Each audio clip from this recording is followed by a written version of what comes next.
La première question, classer en ordre les schémas du document ci-dessous, qui représente le comportement des cellules sanguines suite à une blessure. Et là, on a les 4 schémas qu'on doit les classer en ordre. Donc là, on a le premier schéma. Voilà, capillaire sanguin avec les hématies, des globules blancs. Et là, on a une zone lésée. Et là, on a introduction des bactéries. Cette zone-là, dans le deuxième schéma, elle est intacte, la peau elle est intacte, et les bactéries à la surface. Leucocytes ou bien globules blancs, plasma, les hématies ou bien les globules rouges. Quatrième schéma, la zone elle est lésée, voilà une plaie, introduction des bactéries et les polynucléaires, ces leucocytes-là qui englobent, qui phagocytent ces bactéries-là. Et pour le troisième schéma, on voit une infiltration de ces polynucléaires ou bien ces leucocytes avec une sortie aussi du plasma. D'accord? Et la zone là, on voit un petit gonflement au niveau de cette zone-là. Donc, le premier schéma, bien sûr, c'est celui-là. La zone, elle est intacte, la peau, elle est intacte. Deuxième schéma, c'est celui-là. Troisième schéma, c'est celui-là. Le début de la diapédèse, c'est-à-dire la sortie du plasma avec les globules blancs, avec ces leucocytes. Et quatrième schéma, c'est celui-là, c'est la phagocytose. Ces polynucléaires, ces granulocytes qui vont phagocyter ces bactéries-là ou bien ces micro-organismes. Donc voilà le premier schéma, deuxième schéma, troisième schéma et quatrième schéma. Ce sont les étapes de la réaction inflammatoire. C'est une réaction qui est innée, naturelle. Et là, on va expliquer comment s'effectue cette réaction inflammatoire. Donc, ce schéma-là, il représente les 4 symptômes d'une réaction inflammatoire. D'abord, on a une lésion au niveau de la peau, une lésion cutanée, infiltration des micro-organismes, contamination ou bien infection.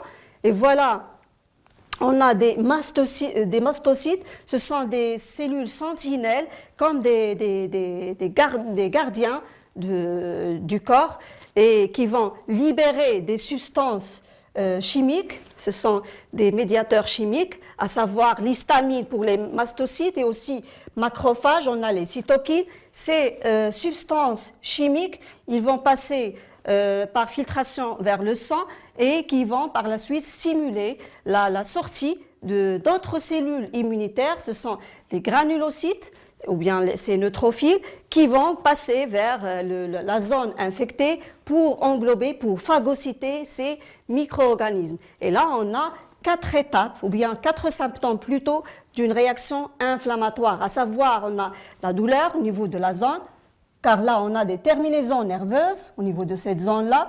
C'est l'histamine sécrétée par ces mastocytes et aussi les cytokines qui vont stimuler ces terminaisons nerveuses, ces cytokines ou bien ces histamines qui vont passer vers le sang. Et là, on a une vasodilatation de... Pardon. Voilà, une vasodilatation, c'est-à-dire le débit sanguin qui va augmenter au niveau de cette zone-là. Et par la suite, on a la diapédèse, c'est-à-dire le passage de ces neutrophiles avec le plasma, bien sûr, qui va donner par la suite un gonflement de cette région-là. Donc, on a les 4 symptômes d'une réaction inflammatoire.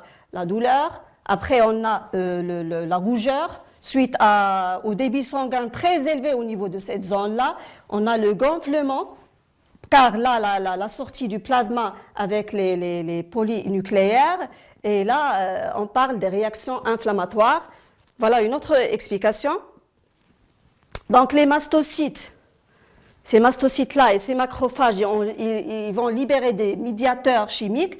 Ces médiateurs chimiques qui vont stimuler ces neutrophiles, ces globules blancs qui vont sortir à travers les capillaires sanguins. Et là, on a à la fois stimulation par ces médiateurs chimiques des terminaisons nerveuses, ces récepteurs sensoriels qui se trouvent au niveau de la peau, qui va par la suite engendrer des douleurs.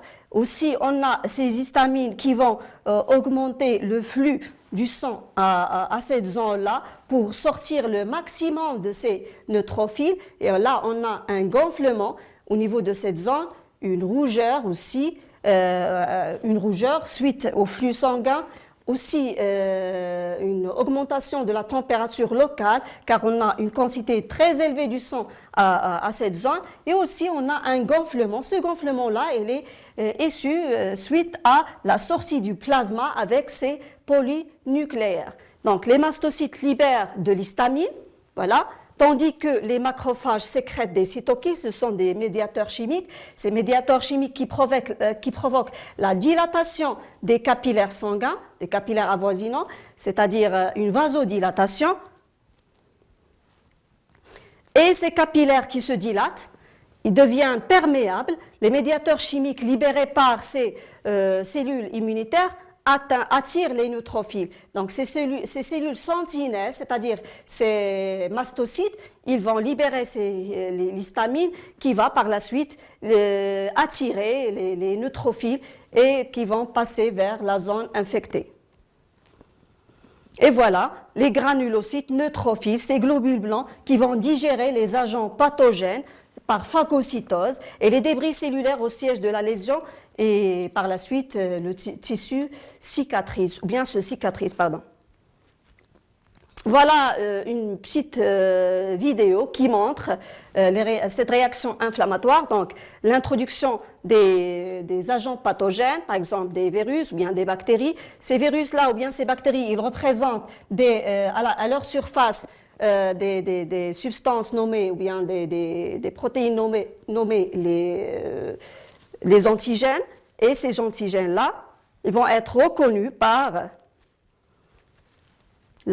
des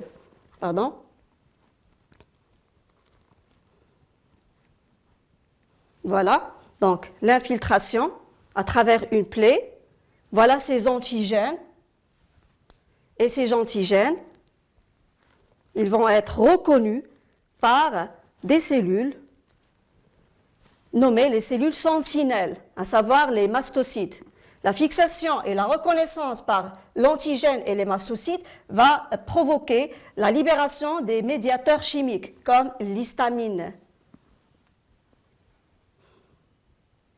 Et là, on a la libération qui va attirer les neutrophiles au voisinage de la lésion et une vasodilatation qui va s'effectuer au niveau de cette zone-là. Vasodilatation qui va augmenter le débit sanguin et le passage du maximum des neutrophiles, de ces globules blancs, pour s'infiltrer par diapédèse, à travers les capillaires sanguins. Voilà. Donc ces granulocytes et ces monocytes, ils ont cette capacité-là, c'est-à-dire de sortir à travers les capillaires sanguins par diapédèse avec une quantité aussi du plasma. C'est ce qui provoque un gonflement, une augmentation de cette zone-là. Et là, on parle d'un autre symptôme de la réaction inflammatoire.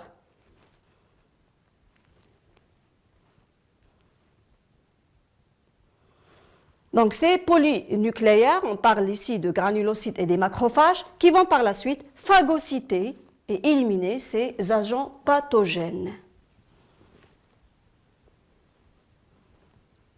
Voilà. On passe au deuxième exercice. Classer en ordre les étapes de la phagocytose. On a les quatre étapes de la phagocytose. Ce phénomène-là, il est bien sûr grâce aux phagocytes, grâce à ces granulocytes, ces polynucléaires qui vont englober, qui vont phagocyter l'agent pathogène et l'éliminer de notre corps. Il s'agit là bien sûr d'une réaction immunitaire innée et non spécifique, car il va être engendré pour tout type de microbe sans se spécifier pour un microbe ou bien un micro-organisme donné. Donc là, on a une adhésion avec par exemple bactéries, un agent pathogène avec cette phagocyte. Digestion, c'est-à-dire le micro-organisme il est digéré grâce à des enzymes de digestion. Là, on a expulsion des déchets, c'est-à-dire il a fait son travail, ce granulocyte, Et par la suite, on a le quatrième schéma qui nous montre l'ingestion. Donc, premier schéma, bien sûr, c'est celui-là, l'adhésion. Deuxième schéma, là, on a l'ingestion grâce à ces pseudopodes. Ce sont des prolongements cytoplasmiques de ce granulocyte, de ce polynucléaire, pour englober cet agent pathogène. Par la suite, on a la digestion. Et cette bactérie-là, elle va être digérée à travers ces enzymes digestives. Et par la suite, le déchet va être expulsé à travers cette polynucléaire. Et voilà la réponse. Première étape. Deuxième étape, c'est l'ingestion. Troisième étape, c'est la digestion. Et quatrième étape, c'est l'expulsion. Troisième question, lisez attentivement le texte et répondez aux questions. Donc, lorsqu'on se blesse, une plaie, les microbes peuvent pénétrer dans la plaie, à travers cette plaie. À l'endroit de la plaie, l'organisme réagit. Donc là, il se produit une réaction inflammatoire locale. Donc là, on parle d'une immunité innée, naturelle, non spécifique. Pourquoi on a dit innée, naturelle? C'est-à-dire on est né par cette immunité naturelle, non spécifique, c'est-à-dire ces polynucléaires, ils vont phagocyter tout type de microbes sans se spécifier pour un microbe donné ou bien un micro-organisme particulier, local ou bien réaction inflammatoire. Donc voilà, l'épiderme, le derme, une lésion, l'introduction de ces micro-organismes. Là, on a une vasodilatation au niveau de cette zone lésée. On a une infiltration de ces polynucléaires. Et là, on parle de la diapédèse, c'est-à-dire cette capacité de cette polynucléaire de sortir à travers les vaisseaux sanguins perméables et bien sûr à travers une quantité ou bien avec une quantité du plasma.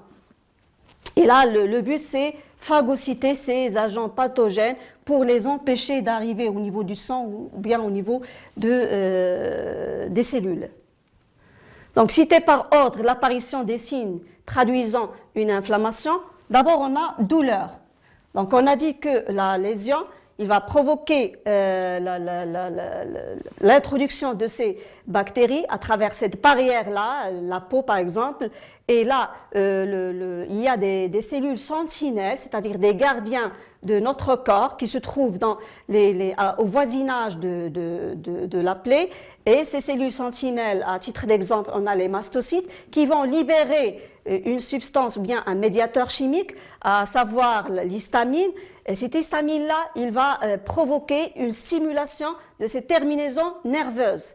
D'accord? Et même la plaie, par exemple, avec morsure ou bien avec une épine qui est infectée, il va engendrer une stimulation de ces terminaisons, bien de ces récepteurs sensoriels. La rougeur, pourquoi on a dit rougeur? La zone infectée, l'histamine, il va simuler l'apparition des cellules immunitaires. On parle des neutrophiles, des granulocytes qui va par la suite provoquer une augmentation du débit sanguin au niveau de la zone lésée. Et c'est pour cette raison qu'on voit une rougeur. Car la zone lésée, au voisinage de la zone lésée, on a un débit sanguin qui est très élevé. C'est pour cette raison qu'on voit une rougeur. Et ce débit sanguin qui est très élevé, il va engendrer une augmentation de la température locale au niveau de cette zone infectée. Et par la suite, le gonflement, il est dû à la sortie du plasma accompagné avec ces granulocytes, avec ces polynucléaires, ces neutrophiles, c'est-à-dire ces globules blancs qui ont cette capacité de sortir par diapédèse à travers les capillaires sanguins. Voilà les 4 symptômes d'une réaction inflammatoire. Nommez le phénomène A.